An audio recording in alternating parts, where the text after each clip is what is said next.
Hello dear students. तो भाई देखो, एनालिसिस की बात है इंजीनियरिंग सर्विस के पेपर की, mainly paper 2 here electrical engineering का। I hope you have done well. इसके बारे में बात करेंगे, क्या लेवल ऑफ डिफिकल्टी थी, किस तरह का पेपर है, एक्सपेक्टेड कट ऑफ क्या है। हाँ, उससे पहले जरा मैं आपको बता दूं, yesterday on the day of examination, भाई कल ही जब संडे में एग्जाम हुआ था, हमने इसका एनालिसिस भी किया था, सोल्यूशन डिस्कशन भी PW प्लेटफॉर्म पे। तो you are requested to go through that detail में। स्टूडेंट के कई के एक्चुअली कुछ और मैसेज आ रहे थे कि सर पेपर के बारे में, लेवल कैसा था, क्वेश्चन कैसा है। और नेक्स्ट वीक आपका गेट का एग्जाम है, और ऑब्वियसली जिन लोगों ने यस दिया तो ऑलमोस्ट सभी student next week GATE exam भी देंगे इलेक्ट्रिकल वाले। तो एनालिसिस इसलिए बताना जरूरी था, मेनली मेरा जो है इस सेक्शन का मकसद कि भाई आप इससे कुछ डिमोरलाइज ना हो। अगर कुछ लोगों का पेपर खराब भी हो गया है कट ऑफ को लेकर, कि भाई इसमें मूड ना खराब हो जाए कम से कम, तो सिंपली फॉर दैट पर्पस। वरना तो मैंने सोचा था कि अब आपसे जो बात करेंगे वो गेट एग्जाम के बाद में ही डिस्कस करेंगे सारी बातें। ठीक है ना, it is not the right time to discuss you in detail. तो चलो खैर, इन शॉर्ट में दो चार बातें आपको बता देता हूँ। देखो चलिए, खैर पाई चार्ट के बारे में तो करेंगे ये बात। इलेक्ट्रिकल इंजीनियरिंग में क्वेश्चन पेपर के बारे में ये रहे, ये तो रही लिस्ट क्वेश्चंस की सब्जेक्ट वाइज। इंजीनियरिंग मैथमेटिक्स इसमें 13। देखो, इंजीनियरिंग मैथमेटिक्स के बारे में मैंने आपसे कहा था दोनों जगह फायदा देगा ये। इंजीनियरिंग मैथमेटिक्स जीएस पेपर 1 में तो आया था, उसके बाद एनालिसिस कराया था हमने। तो पेपर 1 में तो अच्छा खासा स्कोर बना के जाता ही है ये, लेकिन साथ ही साथ पेपर 2 में भी आता है इलेक्ट्रिकल में, बाकी और किसी टेक्निकल में नहीं आता। तो आपके लिए यहां भी फायदा दे गया ये। नेक्स्ट, बाकी देखो नेटवर्क थ्योरी, सिग्नल, ये सारे क्वेश्चन इसके बारे में करेंगे बात हम। हाँ, इसमें मैं आपको जरा ये चीज बता दूं। देखो, नंबर ऑफ क्वेश्चन में थोड़ा बहुत इधर उधर हो सकता है, आपने जैसे कि दूसरे चैनल्स पे भी बाकी लोगों का एनालिसिस देखा होगा। तो उसमें सिर्फ मैं आपको क्लैरिफाई कर देता हूं, कुछ क्वेश्चन ऐसे होते हैं जो कॉमन हम कह सकते हैं। जैसे फोरियर सीरीज का ही क्वेश्चन है, वो सिग्नल सिस्टम का भी मान सकते हैं और मैथमेटिक्स में भी है सिलेबस में। इसी तरह कुछ क्वेश्चन आ जाता है स्टेबिलिटी वाला, मैं वो पावर सिस्टम में पढ़ाता हूँ जनरली, स्टेबिलिटी मोटर जनरेटर दोनों की। लेकिन कई लोग उसका कुछ पोर्शन मशीन में भी कवर कर देते हैं, हंटिंग के बारे में। तो कुछ वो क्वेश्चन मशीन का भी कह सकते हैं, पावर सिस्टम का। इसी तरीके के कई सारे एग्जाम्पल हैं। कुछ क्वेश्चन ऐसा रिलेट होता है कि पावर सिस्टम का भी हो सकता है, ईएमटी का भी, इलेक्ट्रोमैग्नेटिक थ्योरी का। तो खैर, तो उन चीजों को ध्यान में रखते हुए कह रहा हूं मैं कि एक आध नंबर क्वेश्चन का इधर उधर हो सकता है। हाँ, ओवरऑल एनालिसिस वही है। इसी तरह बेसिक इलेक्ट्रॉनिक्स का कौन सा क्वेश्चन है, एनालॉग का कौन सा है, इसमें भी थोड़ा सा कई बार चीजें चेंज हो जाती है। कुछ क्वेश्चन ऐसे होता है कि नेटवर्क का भी कह सकते हो, एनालॉग इलेक्ट्रॉनिक्स का भी। तो ये वाला इसका वेटेज हो गया हर क्वेश्चन का एज एक्सपेक्टेड। देखो भाई, मशीन और पावर सिस्टम अच्छे खासे फिर भी आई ही है, पावर इलेक्ट्रॉनिक्स थोड़ा कम रह गया।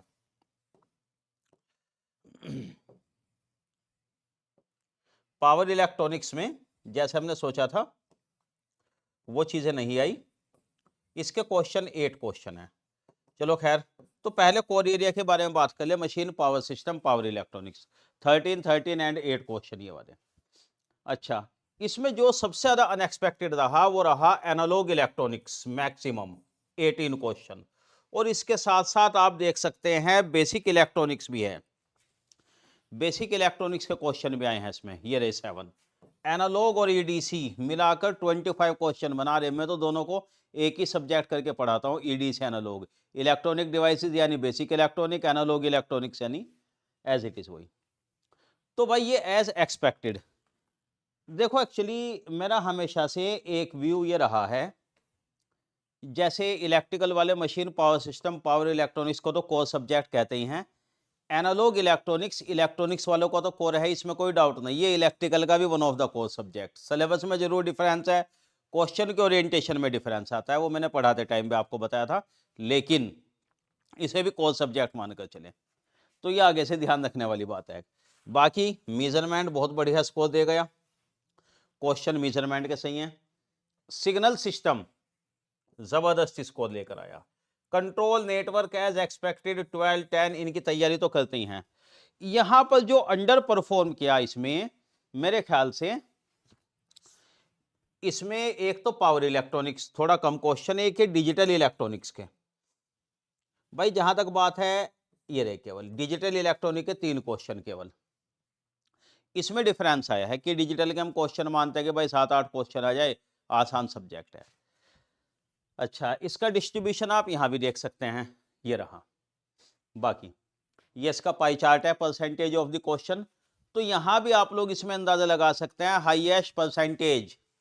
हाँ बताइए, देखो एनालॉग इलेक्ट्रॉनिक्स 12% और साथ में बेसिक इलेक्ट्रॉनिक्स भी है।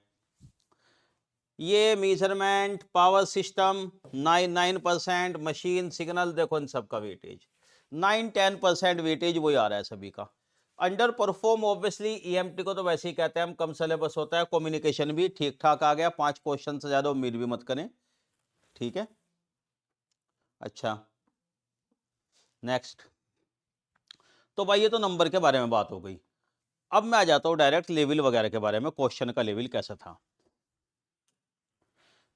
देखो इसमें जनरल स्टडी और इलेक्ट्रिकल का पेपर, इलेक्ट्रिकल का पेपर ये कह सकते हैं ओवरऑल लास्ट ईयर के कंपैरिजन में, ईयर 2025 के कंपैरिजन में थोड़ा टफ जरूर था।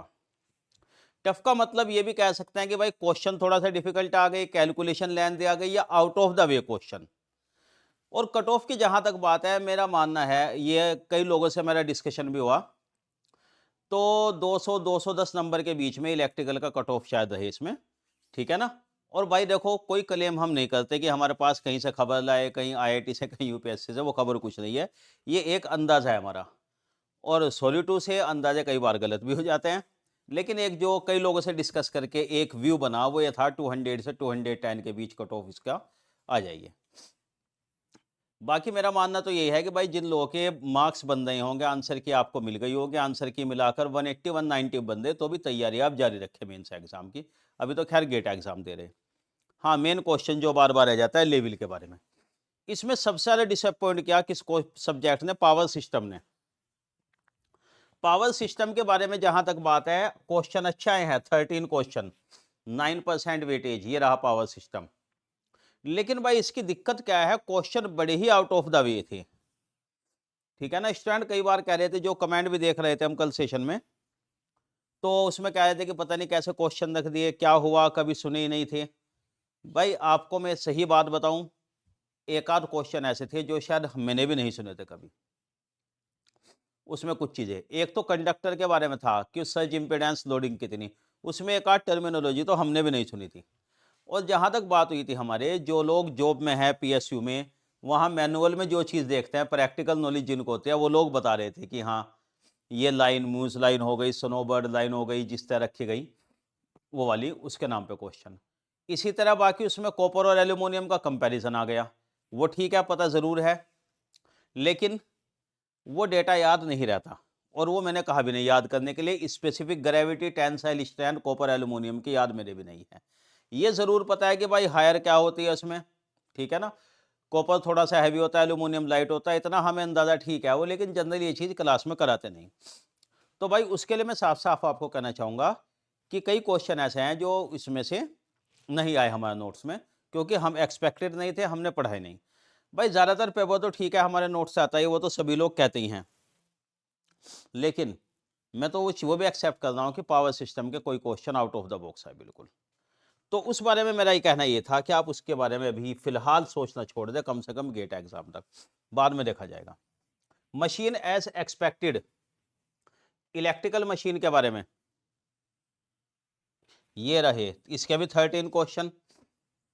मशीन के क्वेश्चन अपने आप में काफी प्रेडिक्टेबल थे, जैसा हमने सोचा था। ये जरूर है कि ट्रांसफॉर्मर का अच्छा खासा वेटेज है, होना भी चाहिए, अच्छी तरह पढ़ते भी हैं। डीसी इंडक्शन के क्वेश्चन है, इंडक्शन के क्वेश्चन आसानी है।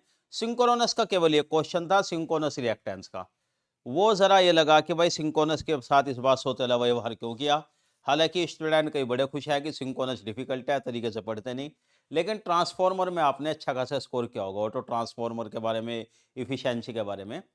हाँ ये जरूर है, मैंने जो आपसे शुरू में बात कही थी, लास्ट ईयर के कंपैरिजन में थोड़ा सा टफ, कैलकुलेशन ज्यादा ही, ट्रांसफॉर्मर के एक दो क्वेश्चन वाकई में कैलकुलेटर मांग रहे थे, बिना कैलकुलेटर के टाइम लगना था जरूर।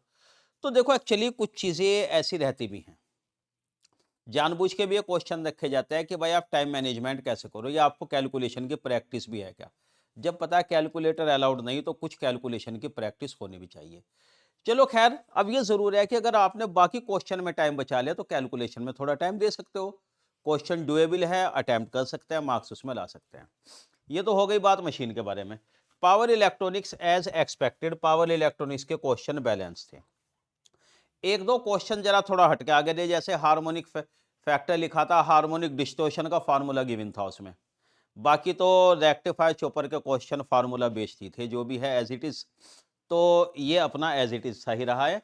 मेजरमेंट अपने आप में बढ़िया क्वेश्चन देकर गया है, 9% वेटेज, ठीक है ना, टक्कर दे रहा है बिल्कुल इनको। और इसी तरह ओवरऑल अगर देखा जाए कंट्रोल सिस्टम के बारे में भी, मेजरमेंट के, इवन नेटवर्क में भी, इनमें थ्योरी के क्वेश्चन काफी आए इस बार, ठीक है ना। मतलब कंट्रोल सिस्टम के क्वेश्चन भी देख रहे थे कि काफी कुछ थ्योरेटिकल से हैं कंट्रोल सिस्टम को, वरना एक हम न्यूमेरिकल सब्जेक्ट मान के चलते हैं। और ध्यान दो, अगर आप, अब तो खैर अच्छी बात है कि क्लासेस रिकॉर्ड में आ जाते हैं, आप लोग अगर मेरी क्लास देखो, मैंने आप में उसमें आपको बताया भी था कई बार ये वाली बातें। व्हाट डिड आई से, मैंने कई बार कहा था कि देखो क्वेश्चन न्यूमेरिकल हो जाएंगे कंट्रोल से, अगर आप फार्मूले की तरह समझ लो इसे, डेरिवेशन समझ लो तो भी। लेकिन अगर कंसेप्ट भी क्लियर करते चलो कि फिजिकल सिग्निफिकेंस क्या होता है, तो आपके थ्योरेटिकल या कंसेप्चुअल क्वेश्चन भी हो जाएंगे। और इस बार वो मैटर कर गया, ठीक है ना। रूट लोकस वगैरह से, इन चीजों से, कंपनसेटर से कंसेप्ट के क्वेश्चन आ गए कई। तो यहां से एक अंदाजा आपको मिला होगा कि बिटवीन द लाइन पढ़ना पड़ेगा कंसेप्ट के साथ, ठीक है।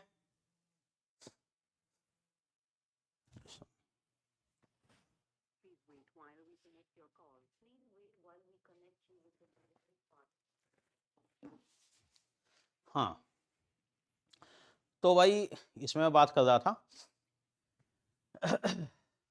ये हो गया खैर मेजरमेंट इन सब्जेक्ट के बारे में। और इसके बारे में, हाँ, कंसेप्ट के बारे में जो बात हो रही थी, देखो बिल्कुल ठीक है अपनी जगह। तो आगे से आपकी स्ट्रेटेजी ये रहनी चाहिए कि अगर ये मत सोचो कि ऑब्जेक्टिव क्वेश्चन है, कन्वेंशनल की तैयारी बाद में करेंगे, डेरिवेशन स्किप कर दें। भाई गेटो या ईएसओ कंसेप्ट की जरूरत पड़ रही है, और वो जब ही समझ में आएंगे जब आप कुछ डेरिवेशन भी प्रैक्टिस करो, भले ही याद मत करो भी, है ना। और बेसिक कंसेप्ट के साथ हर चीज का फिजिकल सिग्निफिकेंस भी लेकर चलना पड़ेगा। तो खैर ये हो गई कुछ मेन चीजें। हाँ, ये जो कंप्यूटर फंडामेंटल का सब्जेक्ट है, ये बहुत अनएक्सपेक्टेड, देखो 13 question computer fundamental. Actually in चीजों से कुछ जो ये सब्जेक्ट आ गए, कम्युनिकेशन हो रही है, ये गेट में आप लोग पढ़ते नहीं। और ये थोड़ा सा मेरे ख्याल से आप लोगों के साथ एक गलत बात रही कि गेट और ईएस का एग्जाम एक साथ हो गया, बाद में ईएस का एग्जाम होता तो आप लोग को टाइम मिल जाता तैयारी करने का।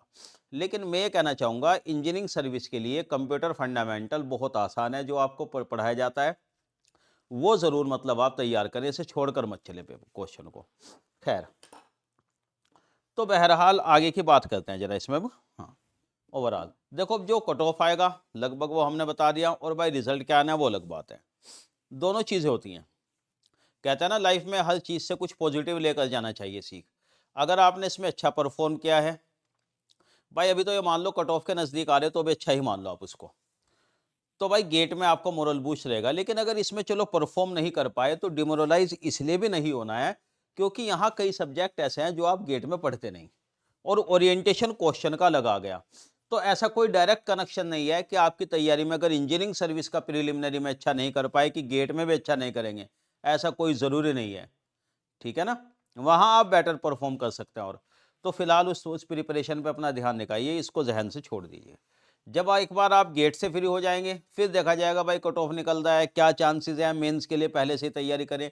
ये ज़रूर है कि मेंस के लिए जब आप कोशिश करें, तो ये रिजल्ट का इंतजार मत करें, साथ साथ प्रिपरेशन रखें। और ओवरऑल इसके बारे में कभी बाद में डिटेल में बात करेंगे। मैंने अंदाजा ये लगाया है कि अगर आप तैयारी इतने तरीके से हो सकती है कि आप लोग कंफ्यूज हो रहे हो इसमें, कई लोग जो क्वेश्चन आता है कि ए के लिए पढ़ लें, वो पीएसयू आ रहा है उसके लिए पढ़ाई करूं, गेट के लिए करूं, ईएस के लिए करूं, मैं कितने सारे एग्जाम, पहले ये पहले वो। तो एक कंप्रहेंसिव अप्रोच अगर आप एक ईयर का प्रोग्राम लेकर चलें, इंजीनियरिंग सर्विस गेट कंप्रहेंसिव एक बार पढ़ लें, देखो जो क्वेश्चन ईएस और गेट के हिसाब के आप प्रैक्टिस करते हो कहीं ना कहीं पीएसयू में एजे में उससे आपको हेल्प मिल जाती है। तो भाई इसलिए कि टुकड़ों में आप तैयारी करें कि पहले 4 महीने का एक क्रैश कोर्स कर लिया मैंने एजे का, बाद में फिर गेट के लिए और 6 महीने पढ़ूंगा, फिर ईएस के लिए 8 महीने और पढ़ूंगा। इतना ज्यादा मतलब उसको कहता है ना कि रायता मत फैलाए। बड़े अच्छी सी बात है, सिंपल टेक्निक इज दैट, एक बार कंप्रहेंसिव पढ़ ले, 1 साल की तैयारी लेकर चले। फोर्थ ईयर के साथ आप कर दे तैयारी, अच्छी तैयारी, तो हो सकता है अगले साल आपको कम एफर्ट करना पड़े। लेकिन अगर आप 1 साल डेडिकेटेडली तैयारी करते हैं तो वो आपको फायदा देगा इसमें। ओवरऑल अब सभी क्वेश्चन के अप्रोच सबकी ये कहती है। ठीक है, once again best of luck for your further examinations. Thank you.